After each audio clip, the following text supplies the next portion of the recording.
Hey guys, welcome to the Service Without Excuses podcast. We got a brand new episode here, recording it on a Monday morning from beautiful sunny New Jersey and beautiful sunny Canada. I've got a great guest on right now, Mr. Chris McAuley. Chris is a specialist when it comes to leadership, and he spent his entire career, many years, honing that in and learning that. And I was just discussing this with Chris before. I don't feel that there's such a thing as a natural born leader. I've heard that term over the years, and I've never really subscribed to it because I could say I was a lousy leader when I was put in leadership position because I didn't have the maturity, the experience, any of those variables when it came down to it. So I'm going to invite our guest, Chris McAuley, to the Service Without Excuses podcast. Chris, welcome, and please tell our listeners a little bit about yourself, sir. Hey, Rob. Good morning. Thanks for having me on. Yeah, as you said, I'm a proud Canadian. I just left the corporate world not that long ago, where I spent about 35 years. I worked in both not-for-profit and for-profit industries. In both industries, I was a leader, general manager, worked my way up to be a company owner, and then decided that I wanted to take some of the passions that I had, if you will, and then create a business around it. And one of those passions was leadership and business and some of those things that I learned. And as you and I heard recently on a meeting that we were both on around the whole wisdom idea and sort of bringing to light some of the real, some of the valuable experiences that I think, interestingly enough, I think some of the areas that I really lived in, I think it's becoming more and more of a popular with leadership now. I think there's a real interest in wanting to understand more of that relational side of leadership as opposed to just the operational. So I spend my time now with the business where I go around and I offer workshops through speaking engagements. I do one-on-one sessions as well with leaders, or I do group sessions in businesses as well. Well, that's excellent. I mean, it's truly, you just said something to wisdom. And I always think people get confused with wisdom and smarts. And I heard this not too long ago. I think I was watching a TV show or something. And I believe it may have been a guy from your country. I believe it may have been Jordan Peterson. I'm not sure, but they were talking about this person is very smart, and they're like, no, not really. And I was like, no, I know them. They're very smart, very smart. And I think the whole thing was they were talking about wise and wisdom is something you learn through experience and time and training and just living it and owning it, so to speak, versus intelligence. I always say intelligence is applied. It's never learned. You can learn anything. You could be a great textbook warrior and quote this and quote that, but unless you experience what it is, it's kind of tough. So a lot of our audience are service business owners, people that go out into homes and businesses and service and have crews and technicians and people. And we also have a lot of restaurant owners and managers that listen to this.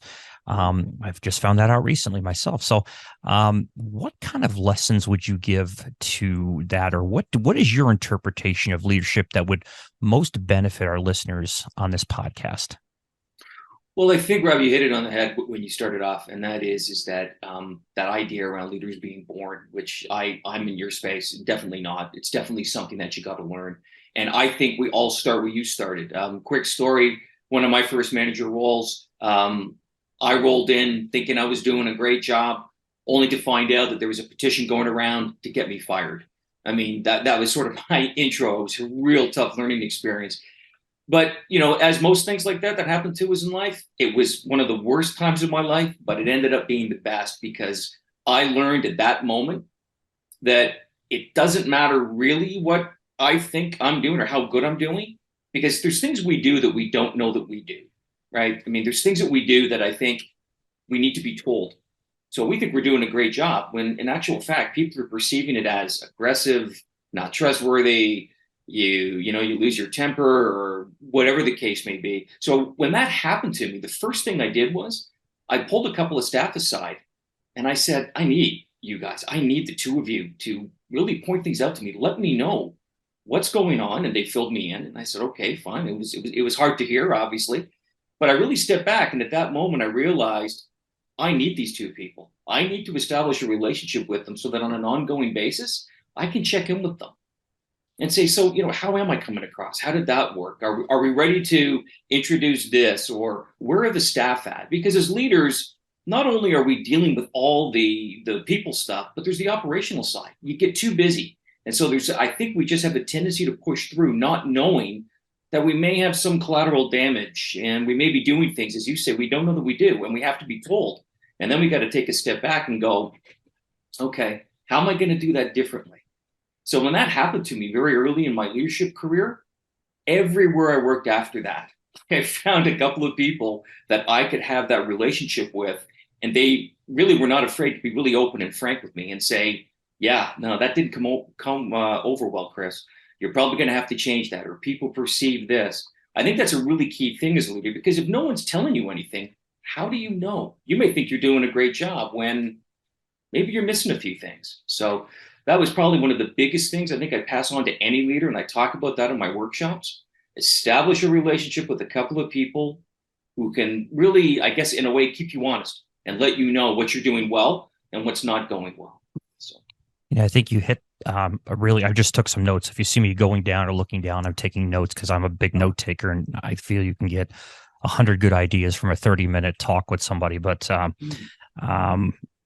perception is a big thing. How people are perceiving things and how you yes. might look at something and do it. And it makes me think of I've always been a big athletic fan. I played sports myself, and it gives you that competitive, athletic, but disciplined approach to things.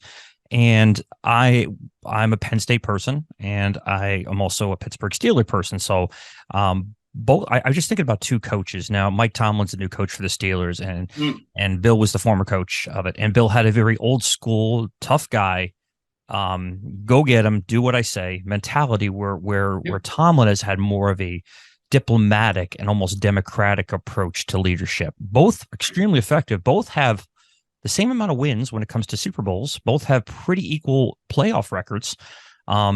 Tomlin's still got a few more years ahead of him, I think, before he's going to retire.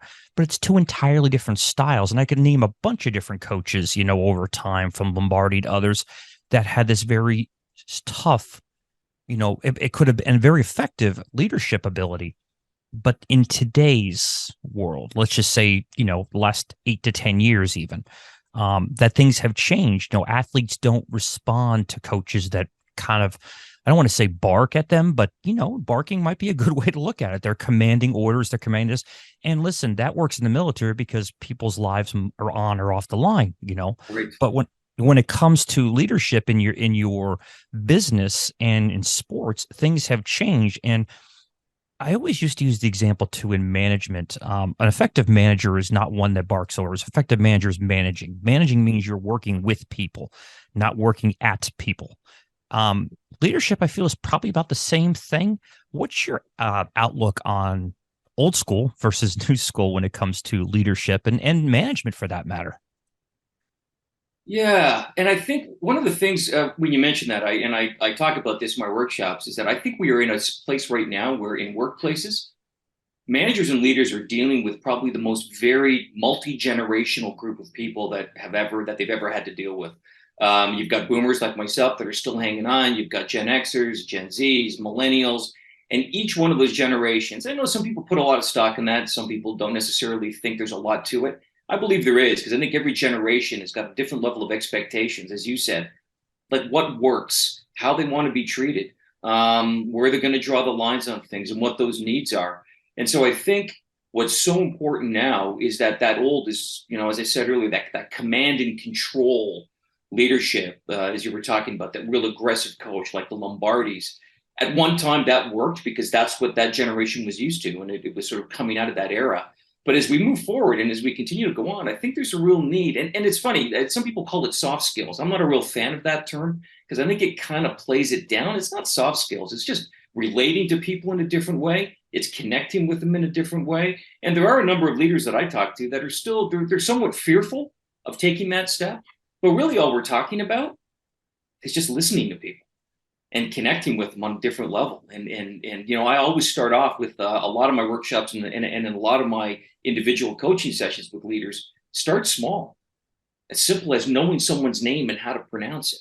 And have some informal connections with people on a regular basis and be consistent about it, so that it's really just about connecting with people. And when you start off that small, it's those small steps that you take, they reap huge benefits. I think sometimes leaders think, oh, I got to have this big model and we've got to change the way we do things. I've seen it work. over and over again. If you just check in with people informally on a regular basis, that relational approach will get you huge benefits in the long run from all the different generations. I just think now in today's world, the newer generations that are coming into the workforce, they're really pushing to be more connected, more purpose. I want to have more say in how I'm going to work. And of course, COVID really drove a lot of that with hybrid and working remotely. Now, having said that, are there circumstances and other times where a leader does have to maybe step back into that command and control situation? Perhaps. I've been in a leadership position where, we're dealing with something, or you've got a major proposal due, or you've got a bit of a crisis. You still need to deliver a fairly strong message, and you still need to let people know that, here's what you're doing and here's what you're doing, and making those decisions and maybe coming across somewhat to that command and control. But I do think it's rare. And I think that relational sense of just connecting with people, because we all want to be part of something. We're all emotional beings. The toughest guy in the world, we're all emotional. It's where we live. And we all want to be part of something, and we all want to be connected. And I think the more leaders spend time doing that, not totally forgetting about the operations and those critical things, but the more time spent connecting with your employees and creating that relationship will reap you huge, huge benefits. So I think, when you're describing, relationships are just the base of everything. Communications are the basis of a relationship. So, a relationship is, if you're selling to somebody, it's a relationship. If you're marketing to somebody, that's a relationship. If you're managing somebody, that's a relationship. If you're obviously leading somebody, that's a relationship. And two things I always kind of talk about is strategy versus tactics. I get that from, the brilliant Jay Abraham. And he talks about this, and it really comes down to it. Like, I say, in the older days, when they would fight a battle, they'd all line up, come down the hill, and the first line would get mowed down by the other side, and then the next line would come up. And that's a tactical approach. Right. It works. It works poorly, but it's an approach. It's a completely tactical approach. And then over time, they started thinking, what? Maybe we should stand on top of the hills and look down at our enemy, and maybe not be out in front to be mowed down by the front line of or cannon fodder, as they call it. Right. I think a leadership approach is the same way. If you're tactical in your leadership approach to everybody, treating everybody the same, like they're one straight line, versus a strategic approach saying, okay, maybe if I'm leading this group of people one way, still holding them responsible, still being an effective leader, but I have a different way of communicating my strategy to them versus another particular group that has a different strategy. But the tactical side of implementing something's fine. I think if they're strategic before they're tactical in any communications when it comes to leadership, I feel that's probably relationships between, whoever you're talking to, whoever you're leading, whoever is underneath you, whoever's working with you, having that open communication of a planned strategy going into that, I think would be an effective thing as well. What are your thoughts on that idea? Oh, absolutely. Absolutely. I mean, I think it's probably the most important thing that any leader has to be, or at least excel at, if it's not something that you're comfortable with. But being able to establish a real communication, call it a network. I think there's kind of two forms of it. You've got your formal. I mean, there's always going to be those formal ways to communicate with people, emails, meetings, minutes, whatever that case may be, and however you want to communicate and whatever it is that you're communicating. But just as important are those impromptu, informal ways to communicate with people. And even sort of to spend a little time communicating outside of what's really about business. It really is about caring for people. It's really about establishing that relationship. Communication is key. And I'm talking a lot about talking. The flip side of communication, as we all know, and I'm just going to put this out there because it's what I believe, as human beings, we're terrible listeners. I think probably in my entire life, I could think of a couple of people. I could probably count good listeners on one hand. People that are there and are really listening to you, because it really is a two-way street. Part of leadership isn't necessarily just about talking and telling people and checking in with them, but it's listening. And in today's world, it's so challenging. You got to get rid of the laptop, put away the cell phone, and listen. Because I know a lot of people, when we talk about communication, we're often thinking about one way, speaking. But a lot of the time, what's just as critical is listening. And I think that is one of the biggest things with respect to communication. You've got to do both. You've got to be an effective listener. And that's really hard for people. And I think even if you're good at it, as I said, think about it. When you're in a leadership role and you're managing a business and you're into those operations, it's so easy to get switched on to autopilot and you're just going. You got all this stuff going on. How can I actually stop and really show up for an employee or someone and really connect with them when I got I'm thinking about that call at 3 o'clock. I'm thinking about that sales. I got my phone going off. I got to get my kids tonight somewhere. It's really, really, really difficult.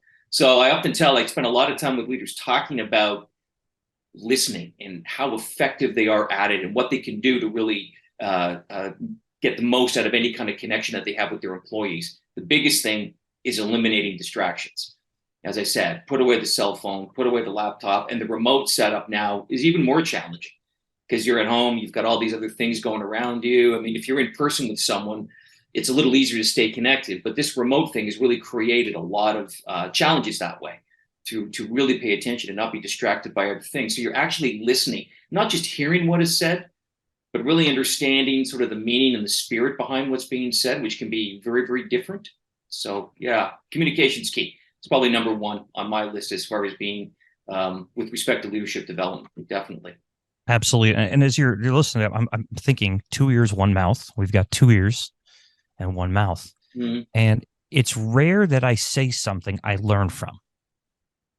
It's very rare that I say something I learn from, but it's quite common I learn something from what I hear. So I think you're dead on with that. Use your ears for the resources that are designed from the Almighty or whatever you believe in, to your benefit. Listen. And I've learned that in the podcast. I could say, just a small example. When I started doing the podcast, I was energetic. Still try to be energetic, but let's put the wisdom has gone in, hopefully a little bit better than what it was. And I now listen, write things down, and ask questions based on this. And that's what's worked. That formula has worked extremely well in this because if I talk over you, if I'm talking more than you are, then why are we doing an interview? It's a one-way conversation. It's not a two-way dialogue. Right. And I think leadership is very much that way. To be an effective leader, you should be listening to your people. I hear these different stories coming out of other parts of the country where some of these leaders are quote unquote so isolated away that nobody will say anything to them. And they can't be a good leader if they're out of it, if they're out of the fold and they have no idea what's going on. Even if they are a very, very effective leader, experienced leader, they can't in the end be very good at what they're doing if they're so isolated away from everybody else that they have no idea what's going on. Right. And I think it's a dangerous world. And if we spend more of our time listening to people and getting their feedback and getting their opinion on things, I think we're going to be a lot better. Plus, your retainment is a lot better. One of the things I tried to pride myself in and people I work with is hold on to your people. Don't be stupid. Don't be pigheaded. Don't be so thick that it's all about you, because it's never all about you. If it was, it would be you and your one truck wonder out there on the street.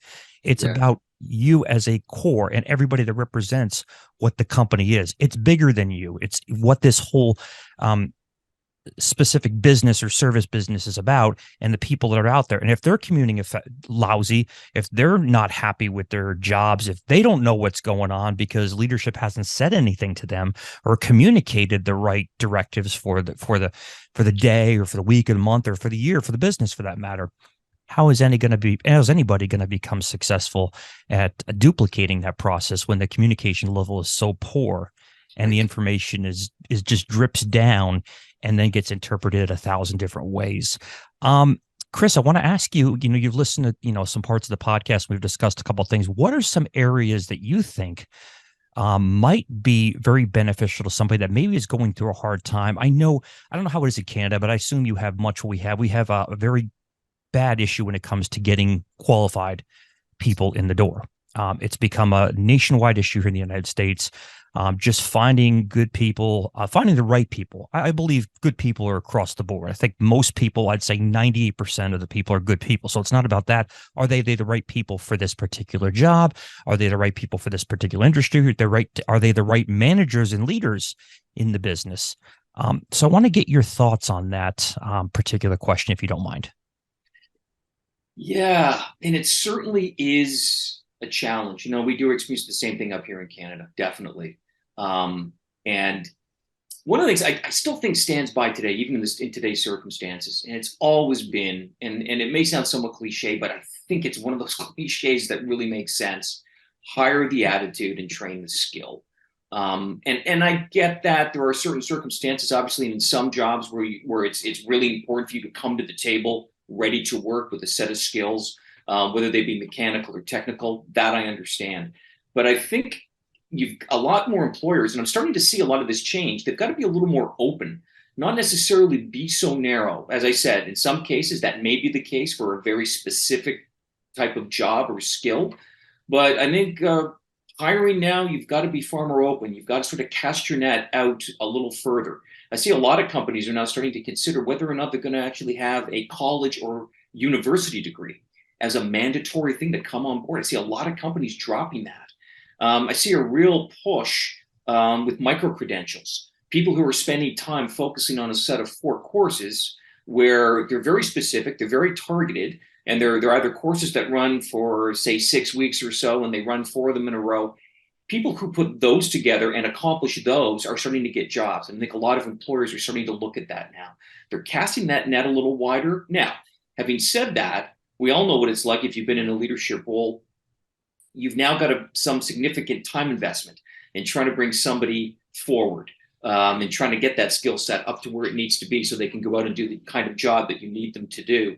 So certainly, if you are going to take that step, you have to have something in place where, as an employer, you've got to be ready to spend some time. How am I going to get this person to this level? And how am I going to get them to where I need them to be? In most cases, it falls on the other people that you have in the company.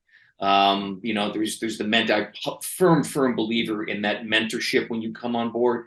If someone's not going to shadow you, if you're not going to job shadow for a period of time, I think it makes things a lot more challenging down the road. So I know a lot of companies are spending a lot more time where if I'm busy, that's fine, but I'm going to have somebody who just joined the company with me.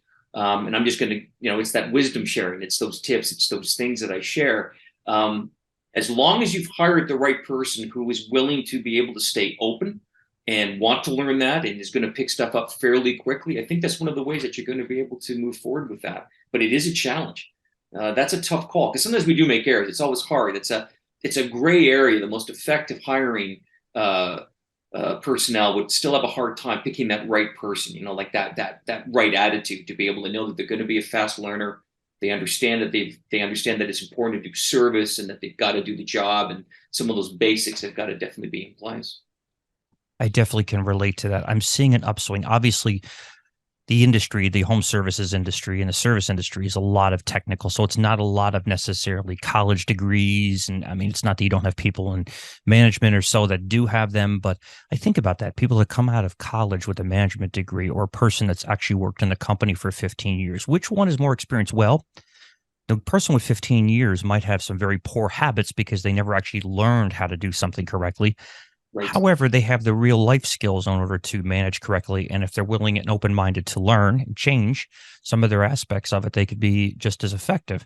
So it's kind of the apple or the cart. Which one is more important? The cart could be the employee that's moved up the ranks. So the apple could be the person that just came out of college and has that degree in management or something like that. And which one in particular is better? I think managing now, because things have changed so rapidly, I think it's a hybrid of both. I think there almost needs to be a little bit of, you have to understand how to manage and lead now, versus the past. Working with people, communicating with people, and having your team members, your associates, your technicians, your staff, whatever you want to call them, on the same page as yourself or whoever it is, the company leader. I think is the way to really grow a successful business. I've found very few, in particular service businesses, which are my narrow niche of experience, that haven't been they've been successful. I've seen a lot of teams. I've seen a lot of where they have two parts in the business or two partners that are in the business that seem to be very successful. One is really good at one thing and one is really good at something else. It's a lot tougher when you are the only leader. I always say I grew one of my most successful businesses because my right-hand person was my manager from day one, even though he didn't know it. Yes. because he already owned his own business and he didn't want the headaches of it, but he already had the leadership skills. He wasn't a college, he didn't have a college degree. He just ran his own businesses and he was a very effective leader, so effective with it. When he moved on, I had a really tough time. It's not that I didn't get along with him. He had a very laid back, easygoing style. Right. Nothing wrong with that. Unfortunately, at times things were taken advantage of. And even though I Yeah. try to have some easygoing styles, and I do, I have the experience in the larger companies and managing a lot more people. And I knew that there are times where you're going to praise and times where you're going to, want to kick them in the ass, so to speak. Yeah, There, definitely. there's Yeah. no definitive middle ground about that. So No. I think you've given us a lot of great insights today on the future of leadership and what leadership really involves. And the leadership principles, by the way, to our listeners, apply across the board. Don't think, well, my business is different. Your business isn't different. Leadership is leadership is leadership. You have to define that, in my opinion, to the role at hand that needs to be at the size of the business. If you have 3 or 4 employees, you don't need a general manager, but you still have to be the leader. You Right. still can't be, well, guys, here's the stuff for the day. Go out and do your job. That's not going to drive your organization in the right direction, so to speak. It's just going to leave you either stagnant at best or dropping south. Right. Chris, I want to thank you so much for today. Are there any final notes you'd like to add for our listeners today? Just the one challenge that I often run into. There's some fear for a lot of business leaders, and I get it because I know I've been in that space and I felt that way. Where, as I said earlier, I've got all this operational stuff that I have to deal with. You got budgets, you got numbers, you got customer complaints, you've got all those things that you have to look after. So it's difficult to pull yourself away and want to spend a bit of time in that. I call it a relational space, like that's what we were talking about, staying in touch, staying connected, having that communication, leading on a somewhat more personal level. It's very tough to pull away from that. And my only last message is to say it's okay to feel that way. That's fine. But you've got to spend some time, even if you've got to schedule 30 minutes a week, just start where you're going to leave a blank space and you're going to get on the phone or you're going to get out in the field and you're going to sit down and just talk to people. I promise you will see a big, big difference in their performance. And I think it's going to end up helping your business a lot. I've seen it time and time again. But I know it's tough to pull away because you got to get the money, you got to pay people, you got to keep the lights on. And that's definitely it. And I tell a lot of leaders, I'm not saying that's forgotten. I just think you've got to balance it a little more. Because right now there's no time spent connecting with people. A lot of your time is spent up here. Spend a little more time on that relational side. And actually, quite frankly, what you'll find, there'll be less concern on that operational side. So I've kind of seen that scale kind of balance out a little bit. So it's just important to keep that in mind. But I know it's tough to do. So. No, great subject. I'm thinking about this at relationship space. And also, guys, if you haven't, I just want to give you can't see real close, but there's a lot of notes on there. These are all from my interview here with Chris. In the 30 minutes or so we've done this, there's a lot of information Chris has given to you, a lot of ideas you can implement in your business. If you listen to these podcasts, take a little note sheet, take a small note sheet if you want to. Start writing things down. Take out your phone. It's a little side. It's going to ruin your distraction a little bit, but stop the podcast and listen to stuff and listen to these nuggets of to me, incredible information that can help you really build your business, because that's a leverage point in your business. It's a leverage point in your life, for that matter, is knowing these skills. And you're never going to scale. And we've all used that term scale, and scale gets used very, very loosely. They don't understand what scale actually is. Scale is duplication, guys. Scale is taking whatever it is and duplicating it. And every time you put another variable into it or duplication, you have what's called complications. So the less complication you're going to have when you're in the process of duplication, the better off you're going to be with your business. And the wise words Chris has said here in this podcast. Chris, how can our listeners find out a little bit more about you, sir? What's the best way to find you? You can go to LinkedIn, just look me up, Chris McAuley. You can look up under McAvoy, MCAVOY Incorporated. That's my company, but it really operates under my name mainly. My website is www.chrismccauley.co. And you can fill out a form, get in touch with me that way, or through LinkedIn. It's probably the Awesome. easiest ways. Yes. Awesome, Chris. It's truly been a pleasure. I'll make sure these are all in the show notes. So, guys, you'll find out all the contact information for Chris's website, his stuff, as well as his LinkedIn profile. Check him out on there. You're going to get a ton of great leadership information. Again, this is truly the best way to scale your business, because you can market all you want. If you don't have an infrastructure in place that's going to grow and truly duplicatably scale, the real world scale, you're not going to go anywhere. You're going to hit the wall at 100 miles an hour and just go, what happened? It's going to happen that way. And anybody that's had experience in the field like Chris has had, or even myself have taught us that some very, very painful lessons, unfortunately, Oh yeah. time and reaction to it. So, guys, thank you so much for listening to the Service Without Excuses podcast. I want to again thank our guest, Chris McAuley, for being on today. I also want to thank SoTellus, the review management software. They sponsor the podcast. It's sotellus.com/Robline. That's SOTELLUS.com/ROBLYON. Go check it out. It's a great review management software. If you listen or read my book, Welcome to the Review Society, that's what it's about. And it's about using this type of system in your business in order to duplicate and multiply at a much more rapid rate than you probably would think. So guys, thank you so much for being here today. I really appreciate it. And we'll see you on the next one.